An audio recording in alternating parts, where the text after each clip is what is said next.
It comes like a fleeting memory. Whatever you grab just turns to dust.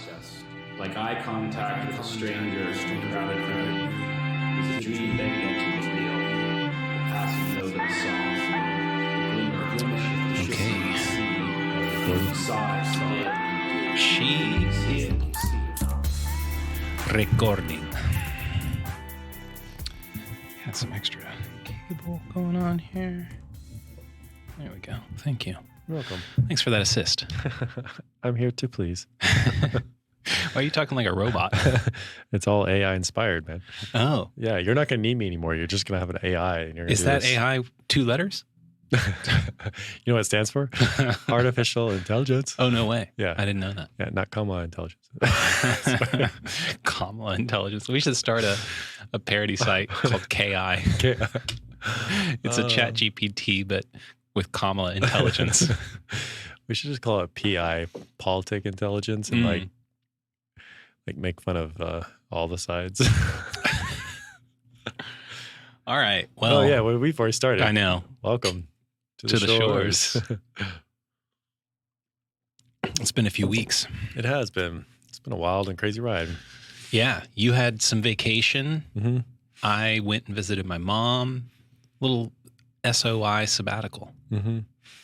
How you feeling? Refreshed? I think so. It's hard to talk about it's hard to think about what we talked about tonight because we haven't talked about a lot of things. I know. Well, let's just do what we do and see what comes up. Yeah. You mentioned right before we hit record, you said, is it all luck? Yeah. What did you mean? I don't know. It's just super interesting, like how things lay out, like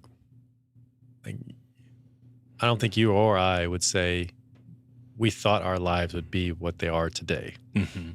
It's like for good and bad. And it's like, it's something that you kind of set out, you have this ideal or ideas of what your future is going to look like. And I don't know very many people that say like, oh yeah, my future looks exactly how I thought it would look like. Right. And I'm talking about people that are beyond their 40s, as far as maybe in your 20s and 30s, you can maybe say, yeah, I'm totally like on track with my life plan. Right. I think in high school you can say that. Mm-hmm. Like you get into the college you want, you're like, oh yeah, I'm totally on track. But then it all kind of starts falling apart from there. It's not even that it falls apart. It's just that things go differently than you could imagine. And isn't that wonderful though? Yeah. Because if your reality was limited to your own imagination, wouldn't that be somewhat boring? If everything worked out the way that you wanted it? If everything was the consequence of what you dreamed up? Mm-hmm. Like, I can see how that would be awesome in some sense, but you need variety and surprise. Adversity. In order to have a good time, I think. And adversity comes as a consequence of variety and surprise. Mm-hmm. Yeah, but I keep coming across that lobster comment that you made. It might have been one of our episodes or in real life, you and I talking. Just how the lobster wouldn't actually change its shell unless it felt uncomfortable and had to go hide itself and then shed its shell and then grow a new one and then it'd be good for a period of time and have to do it again. And that's really just stuck with me over the last few weeks since we've done the podcast. And just so true. We just will not change without some sort of uncomfortableness. Discomfort. Yeah. Thank you. You're welcome. It's like, it's interesting. Like we desire to be comfortable and something about that's not good. That's not okay. I wouldn't say we desire to be comfortable. I mean, we desire comfort in the midst of discomfort, but I also think we desire discomfort in the midst of comfort. Goes back to that song I always try to sing. Which one? To bleed just to know you're alive. Oh, yeah. That I could never sing. Goo Goo Dolls? Yes. Fantastic. Yeah. I'm glad we figured that out. Yeah. You remembered. I don't want the world to see me because I don't think that they'd understand. When everything's made to be broken, I just want you to know who I am. Mm-hmm. And I don't want the world to see me. God, it sounds so much better when you do that. I don't want the world to see me. Like that's Eddie Vedder singing Goo Goo Dolls. Yeah. Maybe worse. But do you know what I mean? Like when you're comfortable, you only really enjoy it for a certain period of time. And then you get antsy, you know? Mm-hmm. Like I need to get up. I need to go outside. I need to do something. And you might say that a bed is comfortable. But what happens if you stay in bed too long? You get sores.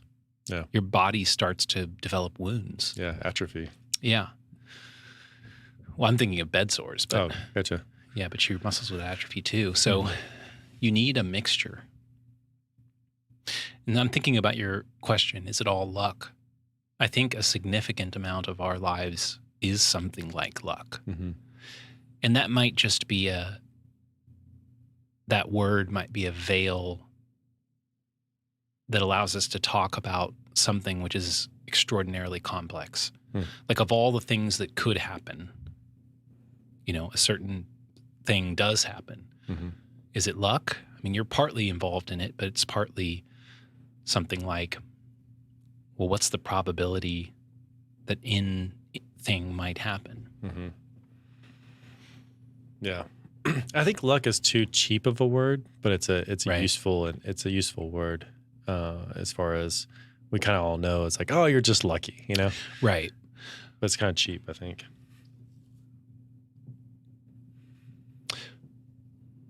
I mean, I think you're right. It is cheap. I'm trying to think of a better alternative. I'm thinking of a person who might say of their spouse, you know, I just got so lucky to be with her, or I got so lucky to be with him.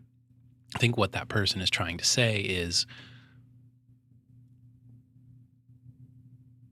she or he is better than I would have known to imagine. Mm-hmm. And I get to be with him. That seems like luck. Yeah. You kind of acknowledge I wasn't smart enough to figure this out. Yeah. Yeah. What kind of turned me on to is like a friend of mine mentioned a book by Annie Duke. I think it's like Life and Bets or something like that. She's the poker player. Mm-hmm. She's a poker player, and she's on a lot of different podcasts. And he kind of reminded me of her, and just like there's a certain amount of skill in poker and playing the odds, and then there's an amount of luck that kind of comes into it. So you could kind of say that it's not all luck because there's a certain percentage of times that, you know, if you have two aces, how many times is another ace going to show up, you know, or you almost have a flush and you just need one more heart. Yeah. It's like there's, you know, 1 in 40, whatever, certain time. Yeah. I don't know the percentages, but. Well, it's interesting to me that we actually really like games that have a certain element of luck. When it's pure skill, not as many people do it recreationally. Like what? So I'm thinking about like the Olympic sports, for example. It's sort of pure skill. Of course, there's some luck, but not like there is in poker. Yeah. You know, you don't start the Olympic swimmers don't start with a unknown deck. Mm-hmm. You know? Oh, gotcha. But none of us really go out and recreationally swim laps. At least not many of us. Some of us do it for exercise, but we actually go play poker for fun. And that's because there's some luck involved. Backgammon is another game that is heavily luck based, but it's incredibly enjoyable to play. And part of it is because it's so luck based that you don't have to have a ton of skill to play it and enjoy it and win every once in a while. Yeah. But it also frees you up to be able to, it's a 2-player game, but I can talk to you while we play. I've never played backgammon. Yeah. I can talk to you. It's a good drinking game because, you know, I don't have to worry about my, you know, being cognitively impaired. Whereas in a game like chess, I was about to say that, yeah. you and I will play chess. We don't drink. We don't talk. It's like, it's your intellect against mine, and it's very intense. Yeah. That's enjoyable, but it's a different kind of enjoyable. Yeah, there's a higher level of skill involved with chess. Mm-hmm. But it's interesting too, is like, maybe not. That's like once you get to the higher levels, is there like once you're evenly matched, like Magnus versus, what's his name? Harakari, I think his name's Harakari. It's like when they're playing, is there an element of luck with that? But I don't think so. Maybe how they're feeling, or there could be elements that kind of maybe play into that. But I mean, really, it's only who gets to be white. Mm-hmm. Oh, true. Yeah. Beyond that, it's all skill. Yeah. But poker's really fun because you never know the hand you're going to start with. Mm-hmm. Oh, and it's so much different from like the Olympics too. Like the swimming thing you're talking about is like every time the World Series of Poker happens, it's like 5,000 or 10,000 people starting off, and all these like high roller poker players start in that match where like Michael Phelps isn't going to go race against some homebucking. What's a homebucking? Homebucking? I don't know. Sorry, small town kid, and work his way up every year to win a gold medal. It's already established. Like if you can beat this time, then you're eligible for those higher stakes of swimming, which is interesting. Yeah, but I mean, I think that's in life, there's certain things where you're born, like we're born in the United States, in Texas. Born into this period of time too. Born in the 20th century. Yeah. And it's like, well, is that kind of luck or? See, the word luck doesn't seem applicable to that. Oh, interesting. How so? I don't know exactly. Yeah. I mean, what's the process by which you get placed, your soul gets placed into a body at a particular location in a particular point in time? And such an interesting point too in time, being our lives straddling the dawn of the digital age. Mm-hmm. You just blew my mind, honestly. You were heading in a certain direction. I was like, I know this is probably so ridiculous and childish, but I was like, why wasn't I born 300 years ago? Right.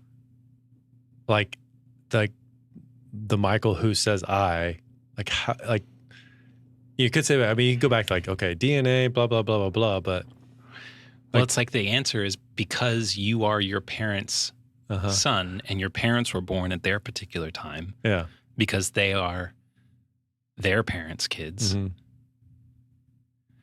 I mean, and if you believe in God and you think you have a soul, well, then that honestly makes the question even more interesting. Oh, interesting. Oh. Because why would it be then, you could ask God, why did you put me here? Why not the year 1900?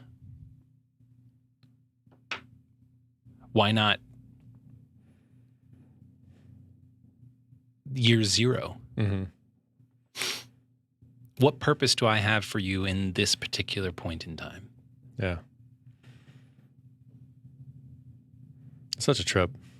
I would tell this story I told you earlier, but I don't know if I told you this or not. No, I think I told Allison. I went home to take a nap. Did I tell you about that? Not recently. Oh, okay. I've known you to take naps before, though. So well, I go home and sometimes I'll close my eyes for 15, 20 minutes. I might sleep. I might not. I don't know. Yeah. I call that a lay down reset. A lay down reset. That's what I was doing. Yeah. Anyways, I had this experience where I was sitting there and all of a sudden, like when people are in a coma and they're coming out and everything's blurry and they kind of don't know where they're at. It was as if I was in this life and I was coming out of a coma, but I was obviously kind of like in a daydream kind of thing. And I could see like, the light through my eyelids. Mm-hmm. And so I had this weird experience of thinking, I was like, what if I've been in a coma this whole time? And like, I'm about to wake up and everything that I've known up to this point has been my coma self. Yeah.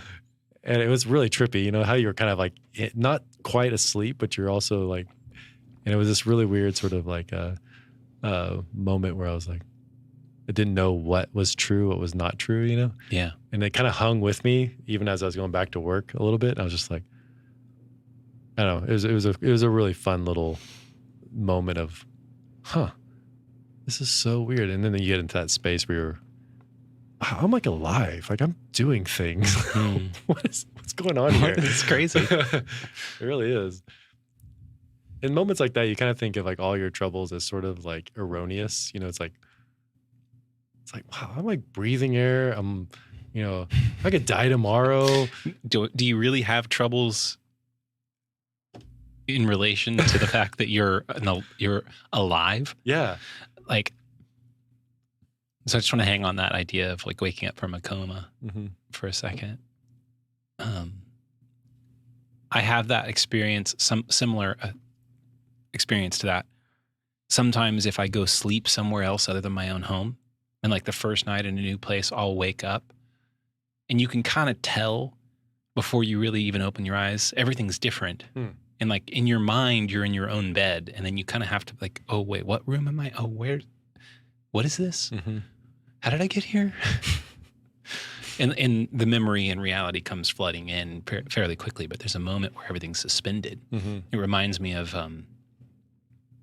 when I was a kid, I had this experience where I was spending the night at my grandparents' house, and I woke up in the middle of the night and it was pitch black, like zero light. I couldn't see anything.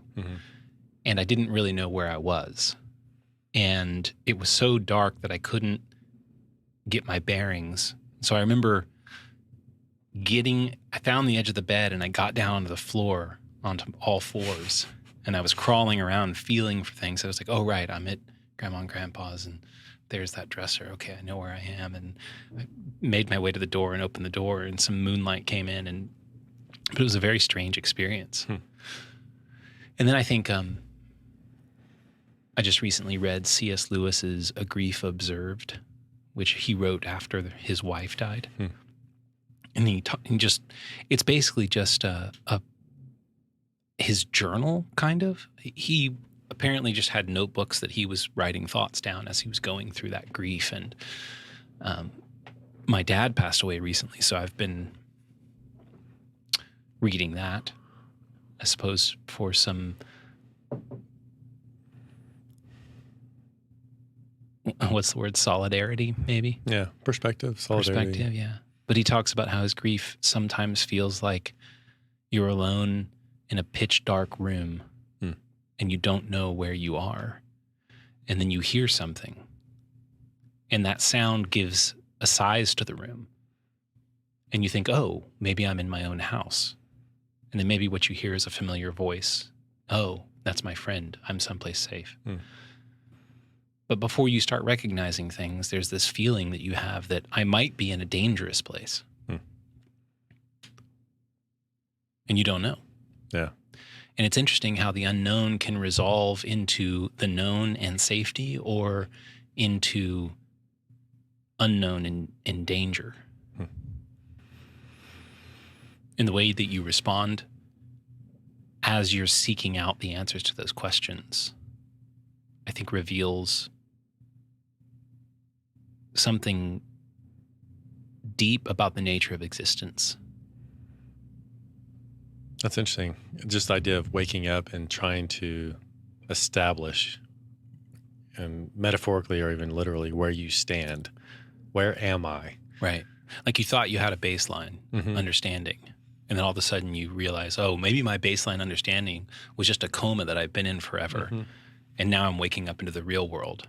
Yeah. I mean, it's very much the idea of inception. Yeah. You don't know if you're in a dream. Or just even, you talking about, it's even grief when you lose somebody close to you, and they sort of tethered a certain aspect of reality for you, that when that's gone, it's sort of like, oh, I feel untethered. I have to kind of like get my feet underneath me. I mean, just the metaphor or the idea that we talk about that. Hold on, let me kind of get my feet underneath me before I start to speak, and then I'll get back to you. You know, that's just the idea of stabilizing, and it's interesting too, because being destabilized.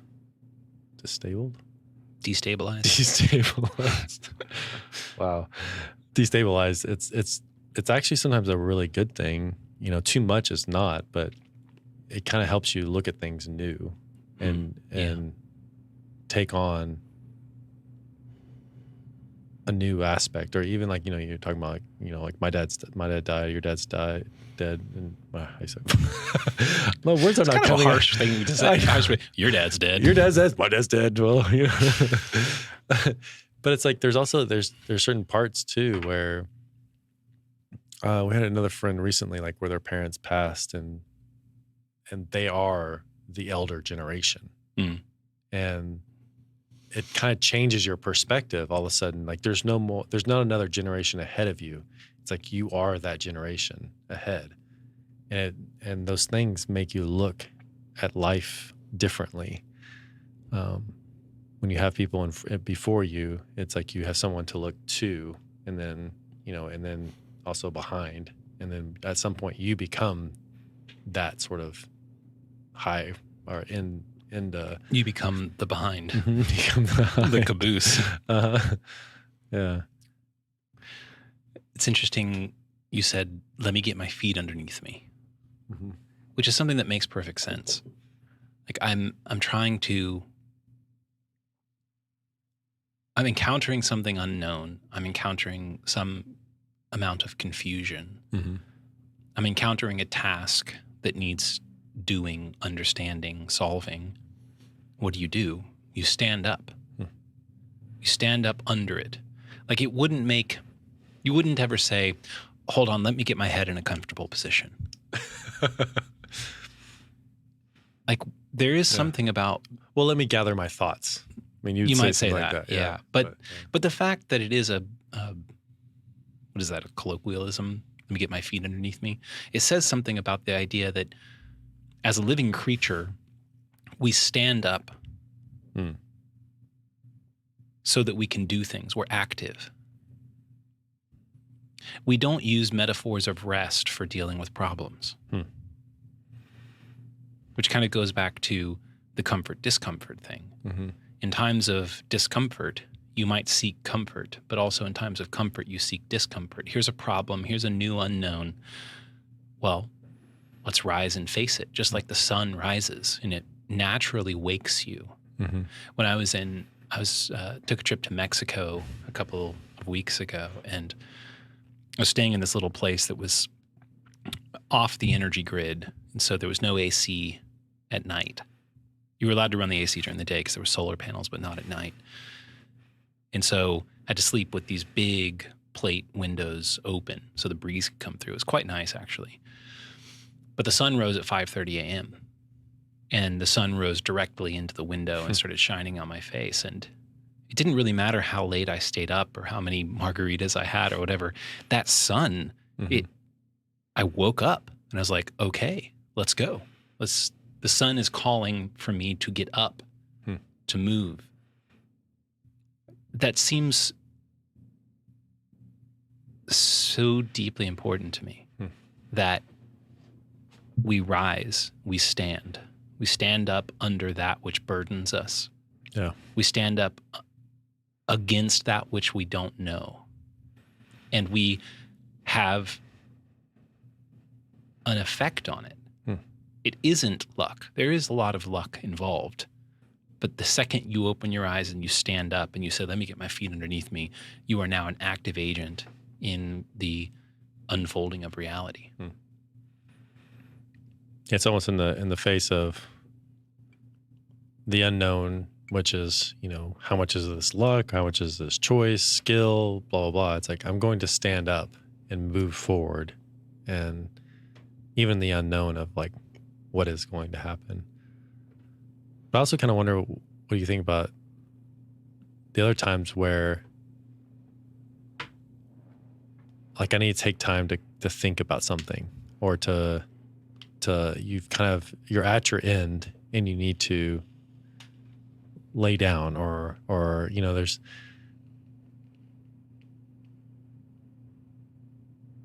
I feel like there's like I'm trying to think of like the metaphors we use for sort of rest. Like, okay, there's too many things going on right now. I need to kind of just chill out, or take a moment. You need to take a break. Take a break, yeah. Right. And there's something about the confusion that sometimes you just need to stop. And well, I think that's super important, mm-hmm. but it always comes after the standing up. Mm. You can't make meaningful work happen during rest unless you have made a meaningful attempt first. And anyone who's ever tried to solve complex problems knows this. You go at a problem for a long time. It could be you're working on a car, or building a house, or building a website, or, all kinds of things. You're working at a problem. You can't figure it out. You're frustrated. You're failing. And so you finally go, okay, I'm going to go. And you step away. You step away. Mm-hmm. And then you attend your mind to something else. And then all of a sudden you go, got it. I know the answer. Mm-hmm. It just comes. Yeah. And I was reading Brett and Heather's book, Hunter-Gatherer's Guide to the 21st Century. Mm-hmm. And they were talking about sleep and how, I hope I can do justice to this. I thought it was really beautiful. The idea is that they started with the idea of eyesight. So we are not nocturnal, we're diurnal creatures. I think that's the right word, which means we see in the daytime. Mm-hmm. We don't see at nighttime. Yeah. There are creatures that see it in nighttime, and they're at a disadvantage in the daytime. Different kinds of eyes. Mm-hmm. So we are diurnal, which means that we are at a disadvantage at night. So there are predators. We can't see them coming. So it is best for us to stay put and stay still. And so we evolved to sleep so that we can basically shut down our entire body and redirect all of our energy to our brain for a period of time while we're at a disadvantage at night. And your brain is actually, I think, more active at night when you sleep than it is during the day. Interesting. Or there's like no difference. Mm-hmm. So your brain is working on stuff. And part of that is dreams. Part of that is dealing with memories, discarding things that aren't necessary or don't seem useful, and filing away things that are. Mm-hmm. So your brain is actually pretty good at doing stuff when you're not conscious of it. And sometimes your consciousness gets in the way. And so I think that's what happens when you're trying to solve a problem. You say, I need to step away. Your brain doesn't stop working on it.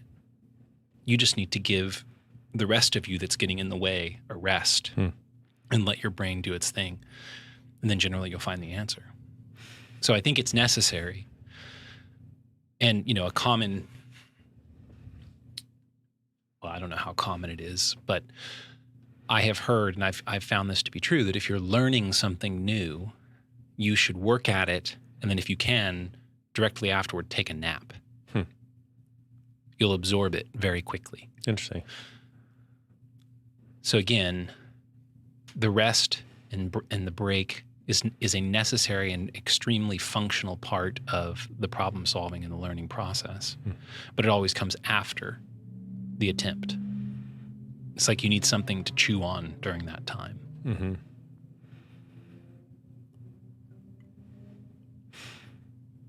Yeah, there's so many threads here that are really fascinating as far as like standing up and taking action. And it's at some point in that you're kind of feeling out the world and testing its boundaries. And then there's other times where you have to kind of sit back and process what that is, because you don't know what you've encountered. And right, a lot of that's sort of unconscious, and you have to kind of allow that to sort of process. Mm-hmm. Well, I mean, it's our very own analogy, the shores of ignorance.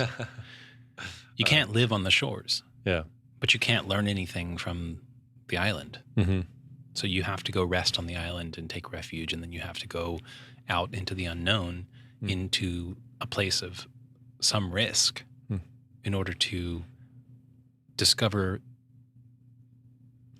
what is new and what is needed in order to revitalize and protect what you have.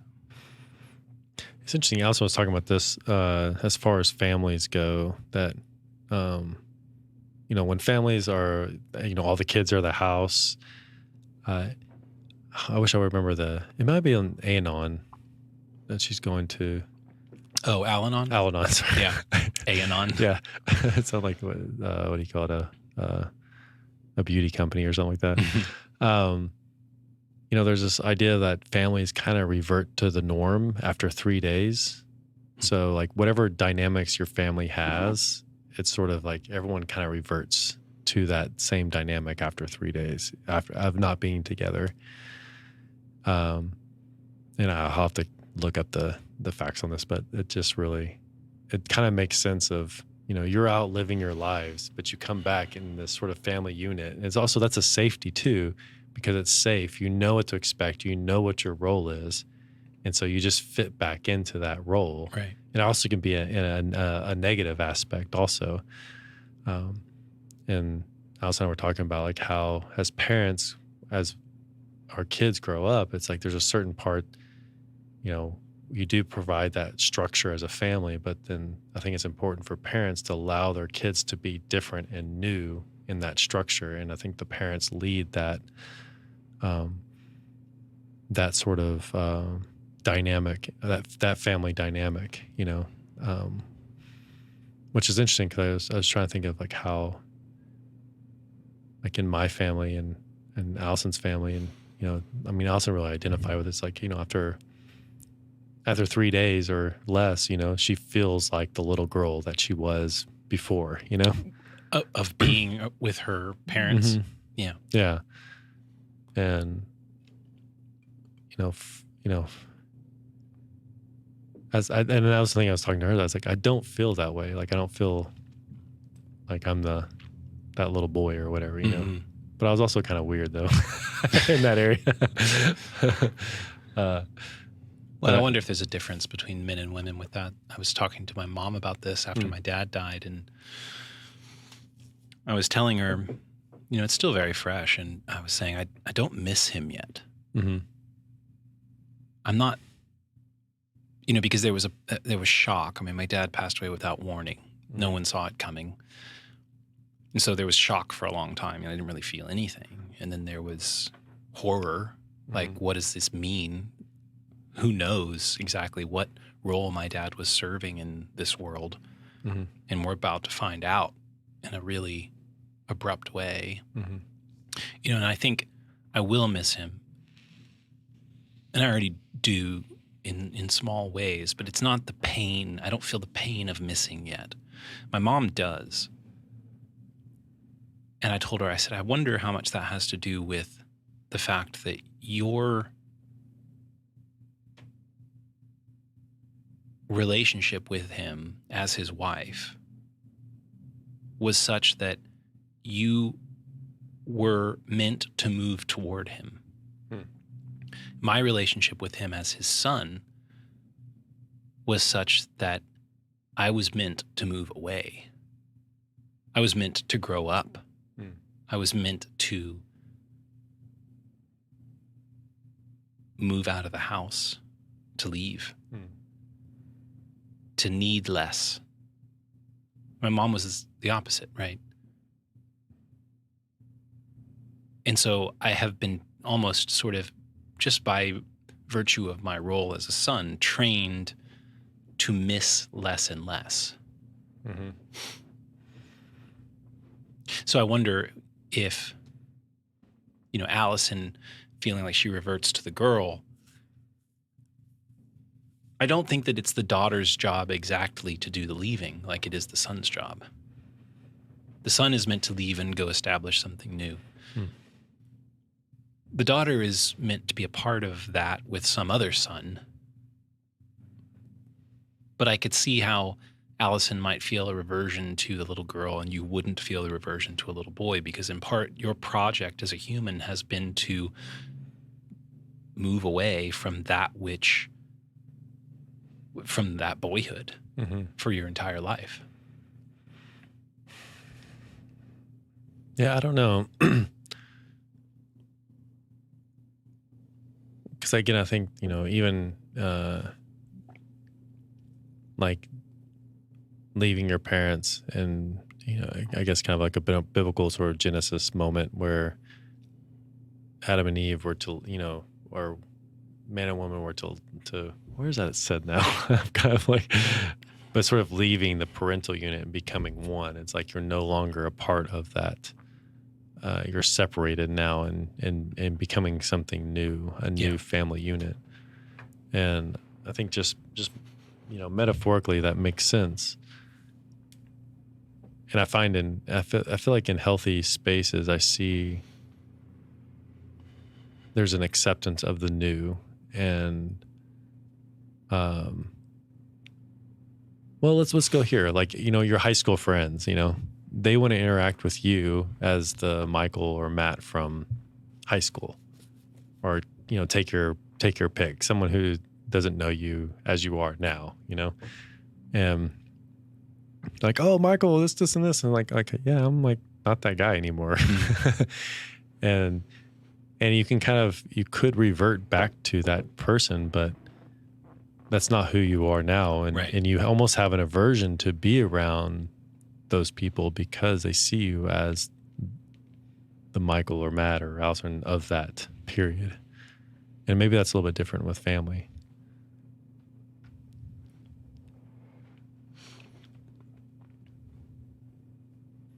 I don't know either. Well, I think I lost the thread here.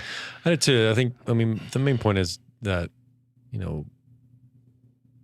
well, I guess the thought I was thinking about was just how, like a family unit, there is something safe in that you know what to expect, and you can go into that space. And hopefully, there are some people whose family is not a safe place for them. Mm-hmm. But maybe if we expand the definition of family, to not necessarily be your biological family, but that group of people that provide safety to you. Yeah.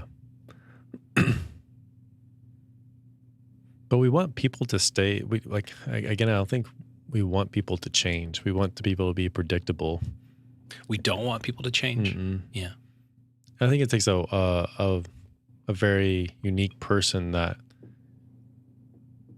allows somebody to be someone else. Do you want me to change? Shoot, yeah. You're such an ass. Fundamentally, yes. I want that for you. And I would hope you'd want that from me too. Well, it's an interesting question. I don't think about that in our relationship. Like, I don't think I really hope Michael changes. Although, oh, okay. I think that I could say the things that I hope you would change, mm-hmm. but they would all be in service of my friend becoming more fully who he is and accomplishing the things that I know he wants to accomplish. Yeah. And I don't think there's anything that I could say that I would hope you change that you don't already know about, actually, because they would all be things you've already told me. Mm-hmm. Yeah. I think you see things about me that you might not have the words for, or even the timing for me, and vice versa. I think that's something that, because like when you said that, I was like, no, yeah, I want you to change. But then when you kind of put in that, it's not like, hey, Matt, I wish you would stop wearing, Birkenstocks. Start wearing Tevas. Do you? No, I don't. You want me to switch to a Tevas guy? Yeah, Tevas guy. Or Chacos. But that's not the kind of change. It's like, I don't, because like I think when some people want other people to change, they want you to change to suit them. Yeah, right. And not change for their better. Like Well, I also don't think that people can change because someone wants them to, which is maybe why I don't think about other people changing. I learned that very young, probably by virtue of being raised by two therapists. I remember my dad telling me this when I was like in middle school or early high school. It's like, the only time people change is because they want to. You can't change people. You can't even ask somebody to be different. It doesn't work that way. Yeah. You know? I mean, maybe just push on that a little bit is like, you know, if Allison wanted me to change, I would want to. But I think in that regard, I don't think I would change in the way that she's saying that. You know, I think it's more of like, you know, I think, or at least I believe, like Allison and I have a fairly good relationship, and her wanting me to change means something. And she might not know what it means, and I might not know what it means. But I feel like there's something there. And it could be more for her, or it could be for me, you know? Mm-hmm. So it's interesting because, you know, if you, well, I mean, again, just the Shores of Ignorance, our podcast, it's like part of this is to change, you know, and to grow in a deeper understanding and perspective of life, and to live a deeper and more fulfilling life. Like, I think just the name of our podcast signifies that we want to change. Well, that's interesting. I think that is true, but only in hindsight. Okay. Also, I follow you, but yeah. Well, we started doing this, you know, because that's what dudes do. Instead of going to therapy, you start a podcast. You know, we had an idea. We said, let's try it. We really enjoyed it. And we started doing it because we enjoyed it. And it really wasn't until once we started doing this every week, which was in 2020, maybe not till the end of 2020, the end of that year, we'd done, you know, something like 50 episodes. I noticed I had changed. I noticed my intellect sharpening. I noticed my daily activities even lending themselves toward the conversation that we were going to have. So maybe that was, oh, if I saw this interesting thing, which maybe in the past I would have been like, oh, maybe I'll take a look at that later. Now I'm more intentional. I'm going to go look into that because I might want to talk about it with Michael on the podcast, right? And I need to know what the hell I'm talking about. Yeah, right. But I only see that in hindsight. And even week to week, I don't show up here thinking, oh, good, I'm going to change. You know, I'm going to grow. I'm going to, those things are, I hope those are true. But those things aren't even motivating enough. You have to have the desire to do something first. And then the change and the growth happen. If you go to the gym because you want to change your body, you're not going to keep going to the gym. You need to figure out a way to like going to the gym. And then the change will happen. Yeah. It does sort of seem like, and maybe this is the blessing and the curse of being a conscious being, is that everything is downstream of what you want.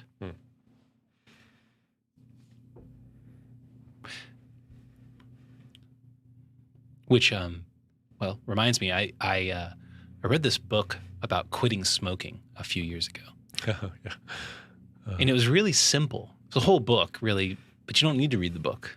The simple question is, do you want to quit smoking? And if the answer is, and you have to answer that honestly. If the honest answer is no, then don't quit. You're not going to be able to do it. Yeah. If the honest answer is yes, then why would you smoke anymore? Every time, you know, that sort of addiction starts gnawing at you, you just say, why would I do something I don't want to do? that little annoyance of that nicotine withdrawal, Mm-hmm. it's not even powerful enough to wake you up at night. So you just ask yourself that simple question. Why would I do something I don't want to do? That's ridiculous. But it means having to be honest about what you want. You know, if you want to quit smoking because it annoys your family or your girlfriend or your wife or your boss or whatever, it's never going to work. You have to want to do it. And the book sort of gave this like, well, I read the book actually because Ryan Bingham is this country music star and also a character or an actor in that show Yellowstone. Wait, which one's he in Yellowstone? Oh, what's his name? He's kind of the bad boy. Oh, that runs everything? Irreverent. No, not. I'm blanking on all their names now. Mm-hmm. He kind of comes in. He plays guitar. Oh, yeah. Uh-huh. Yeah. Okay. Anyway, one of my best friends used to play guitar in his band. And so this was a number of years ago, I spent a decent amount of time around him. Mm-hmm. And he smoked like a chimney. And you can hear it in his voice. And he quit. And my friend was telling me he quit cold turkey, no problem. And my friend asked him how he did it. And he said, I just read this book. And it made sense to him. So I read that and it worked. I quit. It worked. It did. It quit for a while. Uh-huh. Yeah. That's awesome. I mean, this is just occurring to me to be very powerful. The idea that almost everything is downstream of your own wants and desires. If that's true, then if you get real serious about being honest about what you want, your life will transform. That's super fascinating. I mean, how's that even tie? Because like as you're saying this, is like, what are we talking about when we're talking about luck as we started the conversation? Right. It's like, if you understand what you want, your life will transform. It's like, I agree with that. But also at the same time, how much luck is involved in that also? Well, the thing is that luck is inert. You could almost say it's random, right? That's what luck is. Yeah. You can respond to luck. You can respond to good luck. You can respond to bad luck. Luck can't respond to you. So to the extent that luck plays a role in shaping your reality, it has the weaker hand against you. So, okay, I wanted something. I didn't end up with it. It was just bad luck. Well, respond to the situation. You still want the thing, right?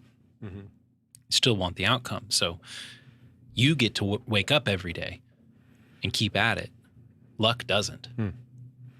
You might get dealt some more bad luck or some good luck that helps you, that makes up for the bad luck, you know? No sense trying to control something you can't control. You can control some things. And that's a superpower. I don't know who said it, but it was like, luck favors the prepared. Yeah. And I've always loved that idea of, you know, you might not be in control of a lot of things in your life, but if you prepare yourself, you'll be able to take advantage of the times that, you know, if you're not a disciplined person, You can take advantage of luck. Yeah. Yeah. If you're not a disciplined person, then you're probably not going to be very good with money or responsibility or, you know,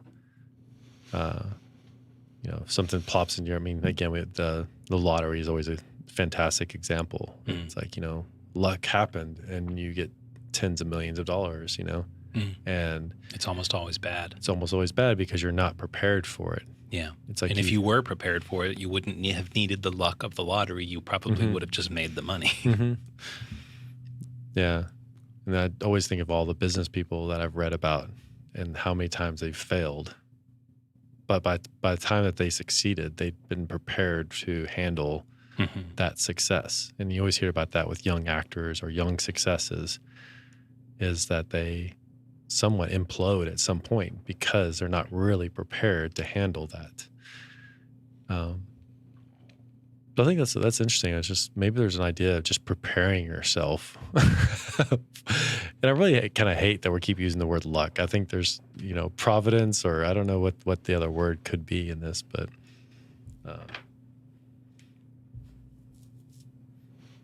yeah, I can't think of a better word at the moment. mm-hmm. I mean, luck is functionally just fine for me. Yeah, it does too. Because I mean, like in Ecclesiastes, it's sort of like the rain shines on the wise man and the fool. So I want to linger on that idea of preparation for a second. So your life isn't the way that you want it to be. You aren't where you want to be. Things didn't work out the way that you wanted, or the way that you planned. Which is sort of a funny thing that we say. Things didn't work out the way I planned. Well, then you probably didn't plan very well. You just had a dream, and then you just kind of went along the ride and you didn't end up there. Well, because you didn't plan. So what's the proper thing to do? It's like, well, be prepared. Prepare yourself. And then the question is, prepare yourself for what? Because there's an infinite number of things that could happen to you. You can't be prepared for all of them. And I think the answer is like, well, you might say, well, prepare yourself for the most likely events to happen. That's not good enough, because you can't predict the future. So you will be wasting a bunch of energy preparing for things that aren't going to happen, for sure. So maybe the better answer is prepare yourself for what you want.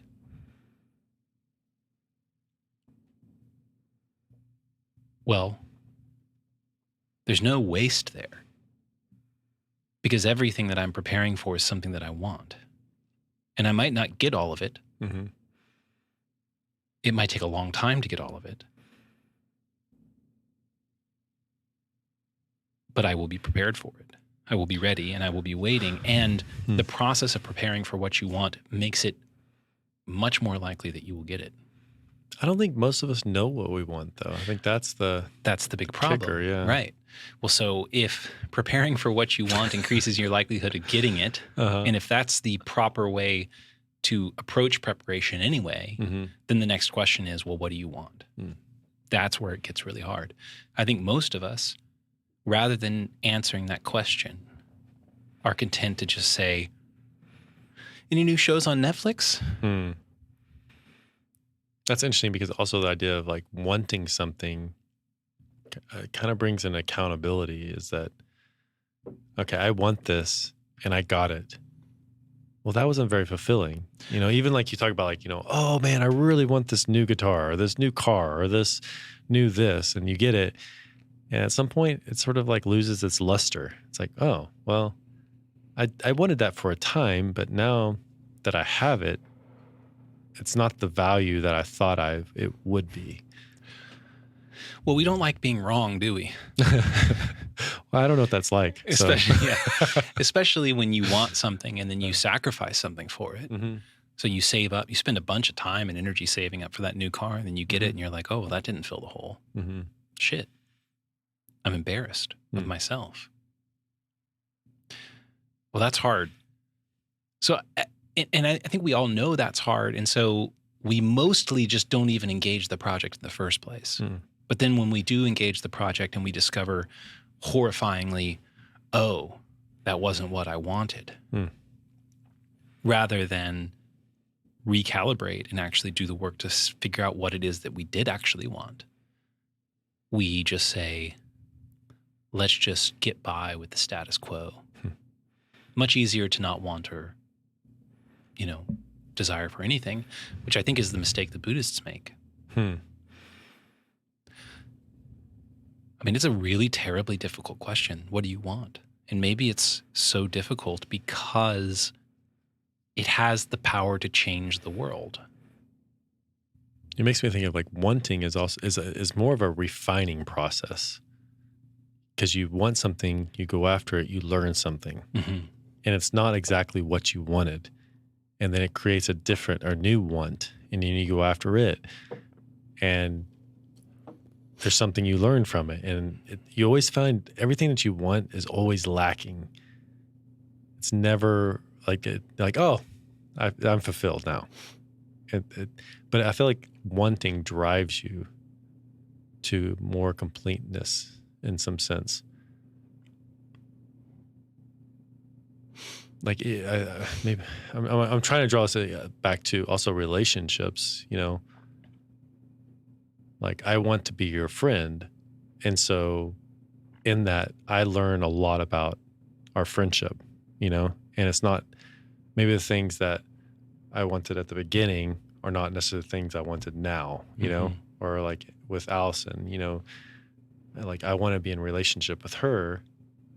And each moment that you're sort of having that realization and maybe even achieving that want, at some point it becomes lacking and you kind of have to reach higher and higher for. I'm now trying to think of like maybe wanting is not even the right word for what I'm saying, but we're wanting closeness. We're wanting relationship. We're wanting to know and to be known. Yeah. In different ways, you know, like there's a way that you're known, you know, with your wife and family and kids. There's a way that you're known through friendship. There's a way that you're known through community.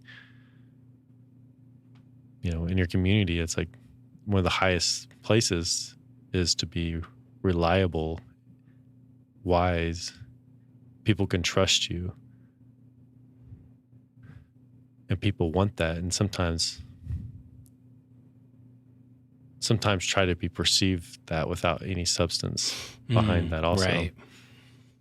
But you can see the wanting in it, but it's just not achieved in the right way. It's achieved through deception, maybe, you know? Yeah. Like our leaders, like, hey, we're going to lead you and I know what's best. We're like, well, I don't know if you know what's best. Because AI starts with A and I. Sorry. Y'all all go look up that Kamala Harris clip. AI is 2 letters. Yeah, there's something you said there that I'm trying to grab hold of. It's like, well, you might, correct me if I get this wrong, you might want to be a leader because that signals wisdom, competence, experience.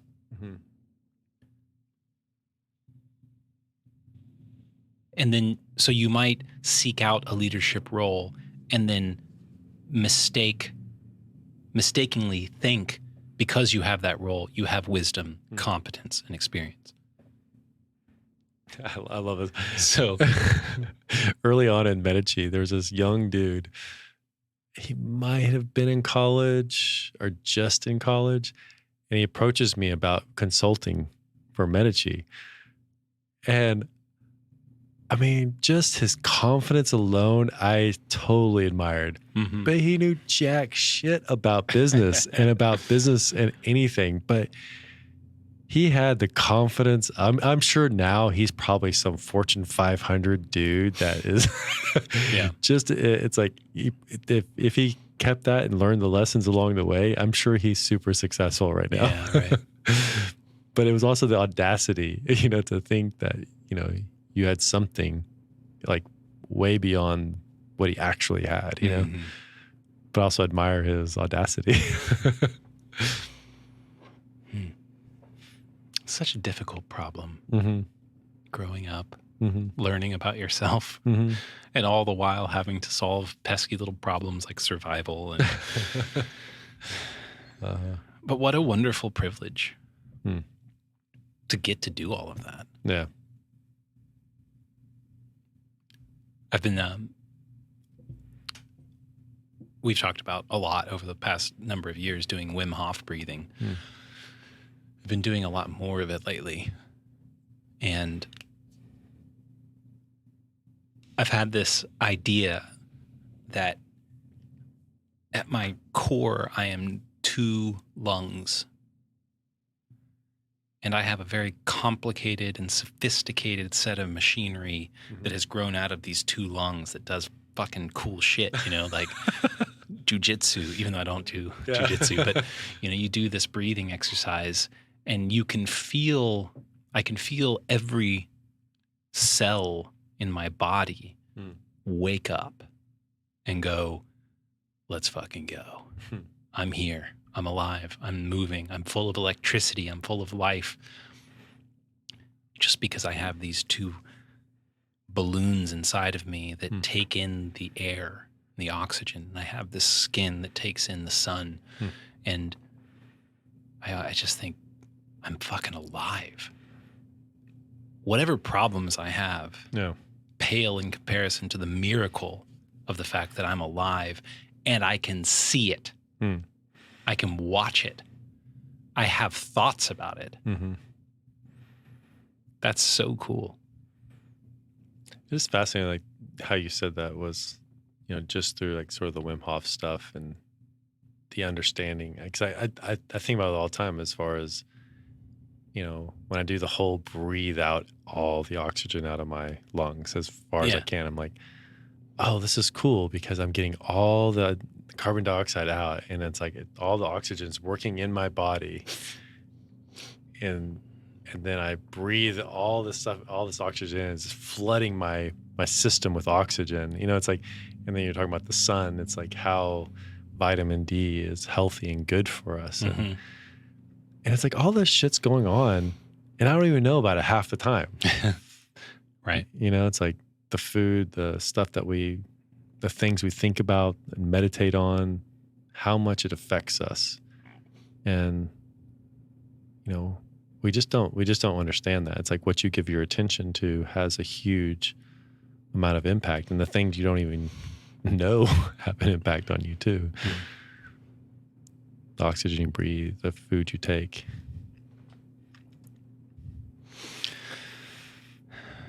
Luck. It just made me think about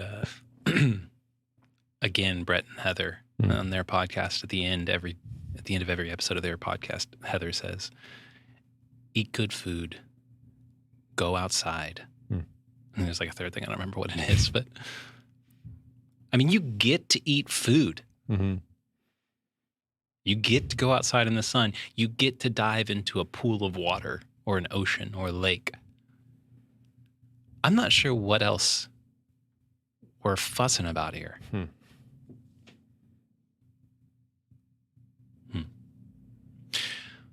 So I think what I'm going to take away from this is that everything is downstream of what you want. So take seriously that question. It reminds me of Paul saying, work out your faith with fear and trembling. Because if what you want is going to shape your reality, then you should be real careful about what it is that you want. Yeah. And don't mistake pleasure for desire.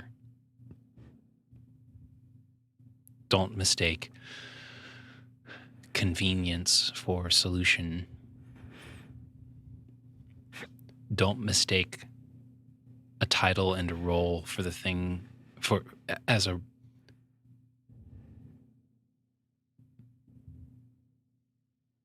my words are failing me. As an indicator that you actually have gotten what you want. Because you didn't want a title, you didn't want a role, you wanted something deeper. I like that. Cool. Yeah. Well, shall we? Yeah, that's good. And I feel like I still have a lot of questions on the stuff that we've talked about, but I think I've really enjoyed the exploration of it. Yeah. But it makes sense though. It's like we're always trying to figure out, what do we want? I think it's a question that's always plaguing us and also pushing us forward, Cool. All right. Well, cheers. Cheers. Love you guys. Thanks for To the listening shores. out there. Or I guess we're going home Away from the shores. Away from the shores. Time to go home. You don't have to go home, No. but you can't stay here. But if you have your beach towel, it says shores on it. The towel of ignorance. towel That's of- going to be our next merch. Well, really, our first merch Our item. first merch. I mean, I guess we have these whiskey glasses. but we just haven't we sold still- any. Totally. We haven't offered them for sale. That's no reason why we should have sold Technically, them. we're sold out. We sold out. Yeah. Okay. All right. Bye. Adios.